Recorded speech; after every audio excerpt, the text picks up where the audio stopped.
ورحمۃ اللہ وبرکاتہ۔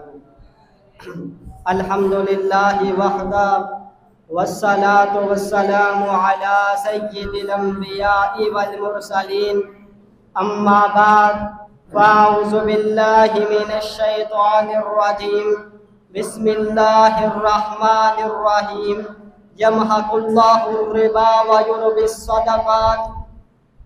میرے بھائیوں، سود یہ ایک بہت بڑا گناہ ہے، اتنا بڑا گناہ ہے کہ اللہ رب کریم نے فرمایا جو بندہ سود کھاتا ہے، فرمایا گویا کہ اس نے اللہ اور اس کے رسول کے ساتھ جنگ کی ہے۔ فرمایا فَأَحْسَنُوا بِحَرْبٍ مِّنَ اللَّهِ وَرَسُولِهِ، فرمایا جو سود کو نہیں چھوڑتا، جو سود کھاتا ہے اس کو نہیں چھوڑتا، تو تم اللہ اور اس کے رسول کے ساتھ جنگ کرنے کے لیے تیار ہو جاؤ۔ میرے بھائیوں، یہ ایک واحد گناہ ہے جس کے بارے میں اللہ رب کریم نے اعلان جنگ کا فیصلہ کیا ہے۔ اس کے علاوہ اللہ رب کریم اپنے پیارے قرآن مجید میں اعلان کر رہا ہے، فرمایا وَأَحَلَّ اللَّهُ الْبَيْعَ وَحَرَّمَ الرِّبَا، فرمایا اللہ رب کریم نے تجارت کو، کاروبار کو حلال کرا دیا ہے اور سود کو حرام کرا دیا ہے۔ تیسرے مقام پر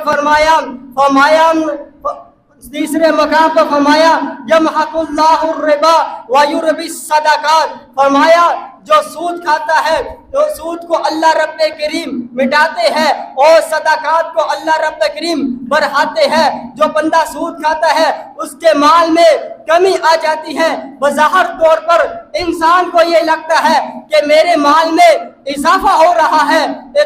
چوتھے مقام پر فرمایا یا ایھا الذین آمنوا لا تأکلوا الربا اضعافا مضاعفا، فرمایا اے ایمان والو سود نہ کھاؤ، بڑھا چڑھا کر سود نہ کھاؤ۔ میرے بھائی، سود کیا ہے؟ سود کی تعریف کیا ہے؟